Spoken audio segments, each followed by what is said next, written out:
बिस्मिल्लाहिर्रहमानिर्रहीम। Dear student, आज हम नया टॉपिक पढ़ने लगे हैं, male reproductive system. The component of the male reproductive system. Three major component of the male reproductive system are gonads. Gonads जिनसी गुदूद को बोलते हैं, जो कि जिनसी सेल पैदा करते हैं, और मेल के अंदर पेयर्ड टेस्टिस मौजूद होते हैं, और पेयर टेस्टिस से जो डक्ट्स जो हैं आगे दो मौजूद होती हैं, उनसे वो दो पेयर डक्ट जो हैं वो स्पर्म्स को लेकर एक्सटर्नल जेनेटिलिया तक जाती हैं, और तीसरा इसका अज़ा है एक्सटर्नल जेनेटिलिया। पहले हम टेस्टिस को देखते हैं, टेस्टिस की साख्त पढ़ते हैं। वैसे अभी ये रीडिंग पढ़ेंगे, इसके बाद हम डायग्रामेटिकली इसे फुली तौर पर सारे का सारे एक्सप्लेनेशन इसकी देखेंगे। Pair testis are present outside the body in a sac called scrotum. Extra abdominal cavity यानी अब्डोमिनल कैविटी से बाहर ये स्क्रोटम थैली मौजूद है, जिसके अंदर टेस्टिस मौजूद होते हैं। Within the testis are present numerous convoluted tubules called seminiferous tubule. इनके टेस्टिस के अंदर काफ़ी सारी बलदार नलियाँ मौजूद होती हैं, जिन्हें सेमिनिफेरस ट्यूब्यूल बोलते हैं। Seminiferous germinal epithelium present with in the seminiferous tubules produce spermatogonia.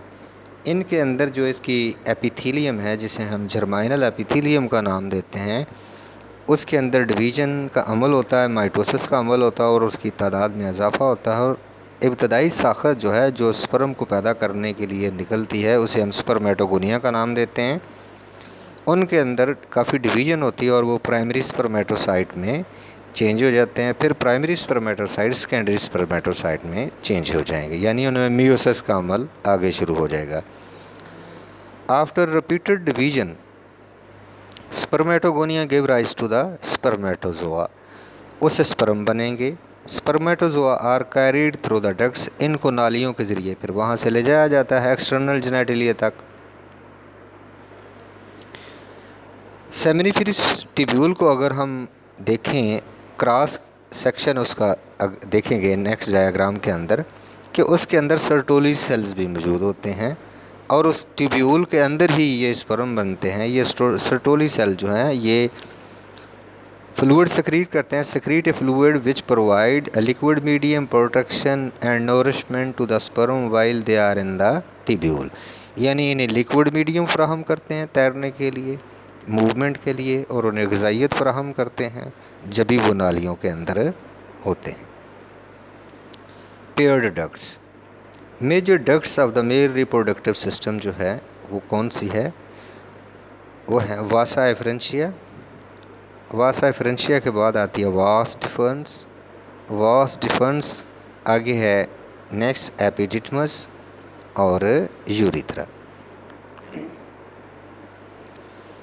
Vas deferens collects spermatozoa produced by the testes passing from 10 to 20 vasa efferentia. It is the main duct of the male reproductive system. इसे अभी हम diagram में देखेंगे। Vas deferens जो कि main duct है, जो कि टेस्टिस से आगे लेकर जाती है डक्ट को एक्सटर्नल जेनेटिलिया तक। एपिडिडमस। जो ही ये वासा एफरेंशिया टेस्टिस से निकलती है तो ये एक राउंड मास बनाती है टेस्टिस के आउटसाइड पर, उसे एपिडिडमस का नाम देते हैं। Epididymis is the convoluted part of vas deferens. Vas deferens जो ही ये टेस्टिस से निकलती है तो निकलने के बाद ये एक बलदार गुच्छा बनाती है टेस्टिस के आउटसाइड में, जिसे हम वास डिफरेंस का नाम देते हैं। नेक्स्ट है यूरिथ्रा। वास डिफरेंस जो है आगे एक नाली में खुलती है जाके, जिसे यूरिथ्रा बोलते हैं। यूरिथ्रा नाली वही नाली जो कि पेशाब को जिस्म से बाहर खारिज करती है। Is another duct which carries the sperm to the penis और एक्सटर्नल जेनेटिलिया, या बैरूनी जिनसी अज़ा तक लेकर जाती है ये यूरिथ्रा। तो यूरिथ्रा जो है इसे हम यूराइनो जेनेटियल डक्ट का नाम भी देते हैं क्योंकि ये स्पर्म और पेशाब यूरिन दोनों को जिस्म से बाहर निकालती है, लिहाजा इसे कॉमन नाम भी हम देते हैं। External genitalia, पीनस। Penis is the external genital organ of the male which enter the female reproductive tract at the time of copulation. Copulation mean intercourse के दौरान। So to transfer the sperm inside the female body, female body के अंदर transfer करने के लिए। Secretion of testosterone. Interstitial cells in the seminiferous tubule secrete testosterone. अगर हम 2 नालियाँ या 3 नालियाँ देखते हैं तो उनके दरमियानी नालियों के दरमियान जो गैप है उसे हम बोलते हैं इंटरस्टिशियम गैप। उसके अंदर जो सेल्स पाए जाते हैं उन्हें इंटरस्टिशियल सेल या लिडिक सेल का नाम भी देते हैं। उनसे एक हार्मोन निकलता है जिसे हम बोलते हैं testosterone. Testosterone is essential for the successful production of the sperm and also control development of the male secondary sex characteristic during puberty। और ये मेल की सेकेंडरी सेक्स करैक्टरिस्टिक जो कि प्यूबरिटी के दौरान ज़ाहिर होते हैं, वो कौन सी खसूसियत है? आवाज़ का भारी हो जाना और ज़ेर नाफ बालों का आ जाना और दाढ़ी मूँछों का बन जाना। अब हम इसे डायग्राम के ज़रिए देखते हैं। ये मेल रिप्रोडक्टिव सिस्टम की डायग्राम है।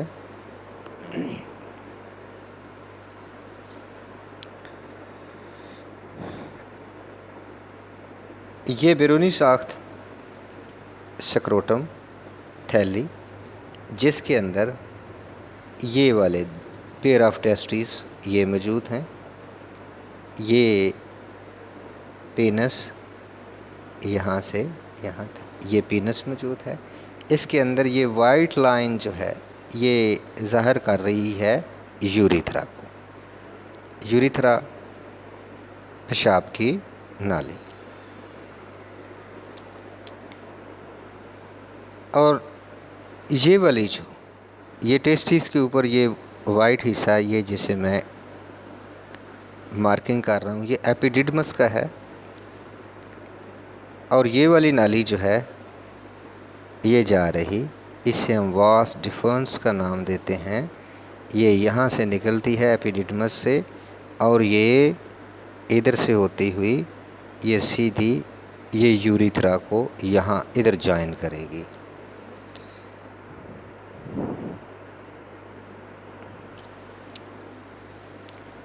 ये येलो पार्ट वाला ये येलो कलरिंग जो है ये वाली जो है ये प्रोस्टेट ग्लैंड हैं और ये वाले जो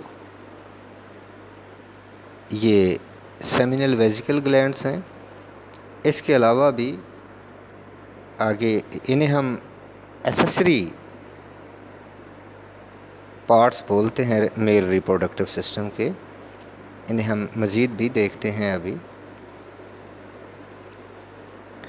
ये नेक्स्ट देखते हैं। ये सेमिनल वेजिकल ग्लैंड देख लिया, अपना प्रोस्टेट ग्लैंड देख लिया। अब हम देखते हैं नेक्स्ट ये है कूपर्स ग्लैंड, ये वाले।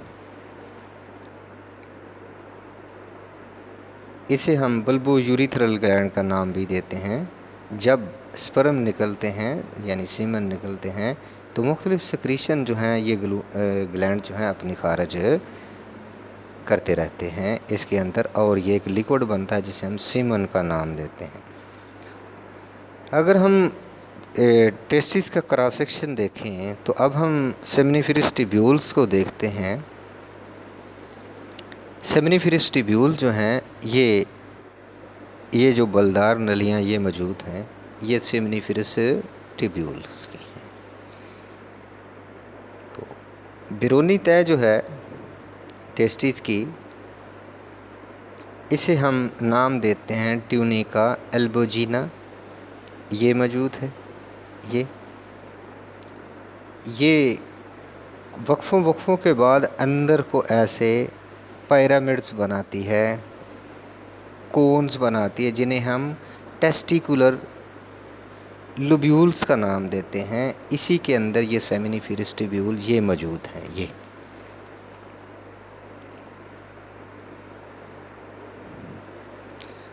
अब इन लोब्यूल से जब ये सेमिनिफेरस ट्यूब्यूल जो बाहर आती हैं तो ये स्ट्रेट शक्ल बना लेती हैं, सीधी हो जाती हैं, और ये एक नेटवर्क यहाँ ये बनाती हैं। इन्हें हम रीटी टेस्टिस का नाम देते हैं। रीटी टेस्टिस जो हैं जब ये आपस में मिलती हैं तो एक नाली बनाती हैं, जिन्हें हम ये देख रहे हैं हम इतने हिस्से में, ये वासा इफ्रेंशिया ये नालियाँ बनाती हैं। ये वासा इफ्रेंशिया जो है आगे ये बाहर निकलती हैं। इनसे आगे ये वाली जो नाली है ये आगे वास डिफरेंस बनाएगी, ये जा रही है, ये वास डिफरेंस बनेगी जो कि यूरिथ्रा के अंदर जाकर जॉइन करती है। तो ये वाली साखत जो है ये यहाँ से लेकर ये यहाँ तक, इसे हम एपिडिडमस का नाम देते हैं। एपिडिडमस कन्वोल्यूटेड बलदार उभरा हुआ हिस्सा है वास डिफरेंस का, जो ही ये टेस्टिस से निकलती है। इसको हम एनाटॉमी के हिसाब से इसके 3 हिस्से बनाते हैं। ये हेड वाला पोर्शन है, ये इतना,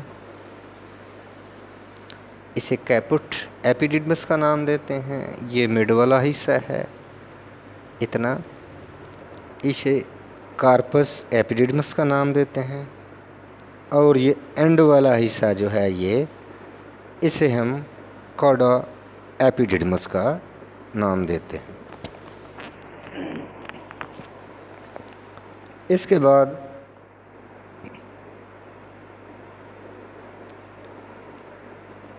वास डिफरेंस जो है ये सीधी हो जाएगी ऐसे, ये सीधी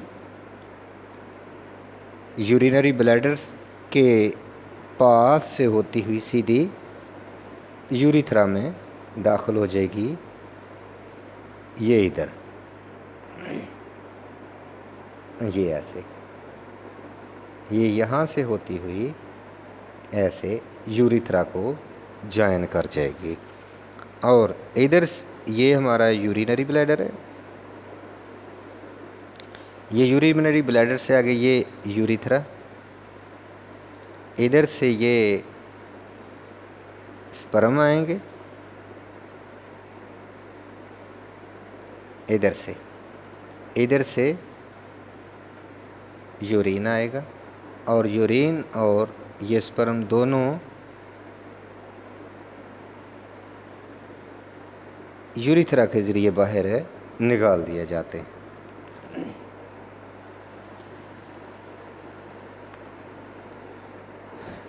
जो ही स्पर्म बाहर निकलते हैं तो यहाँ पर एक स्फिंक्टर होता है, स्फिंक्टर रिंग ऑफ मसल है, ये बंद हो जाता है इस तरफ को रास्ता जो है इधर को, और स्पर्म यहाँ से सीधे इस तरफ को आ जाएंगे। और जो ही यूरिनेशन का टाइम आता है तो तब इधर जो है ये रास्ते ब्लॉक हो जाते हैं और पेशाब यहाँ से सीधा खारिज हो जाता है। अब हम थोड़ा सा डिस्कस करते हैं उन ग्लैंड के बारे में जो कि इसके रिप्रोडक्टिव सिस्टम के साथ एसोसिएटेड हैं, जिन्हें हम एसेसरी रिप्रोडक्टिव स्ट्रक्चर का नाम देते हैं। एसेसरी ऑर्गन्स हैं। ये पहला है जी ये वाला प्रोस्टेट ग्लैंड। प्रोस्टेट ग्लैंड की रतूबत जो है ये तकरीबन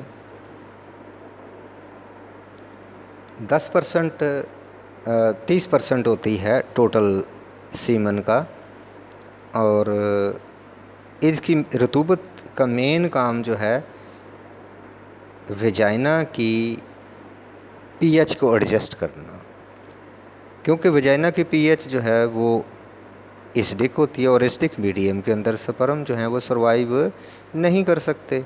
तो लिहाजा इनके अंदर बाइकार्बोनेट आयन खारिज होते हैं, वो इसकी पीएच को एडजस्ट कर देते हैं और इसकी पीएच जो है स्पर्म के हिसाब से वो सेट करते हैं और स्पर्म जो है थोड़ा सा बेसिक मीडियम के अंदर सही मोटेलिटी शो करते हैं।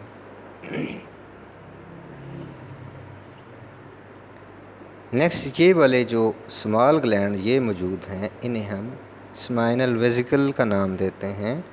इनसे जो रतूबत निकलती है उस रतूबत के अंदर फ्रक्टोज मौजूद होता है। फ्रक्टोज जो है ये एटीपी फ्राहम करता है स्पर्म की मोटेलिटी के लिए। इसके अलावा इसके अंदर फाइब्रिनोजिन खारिज होती है।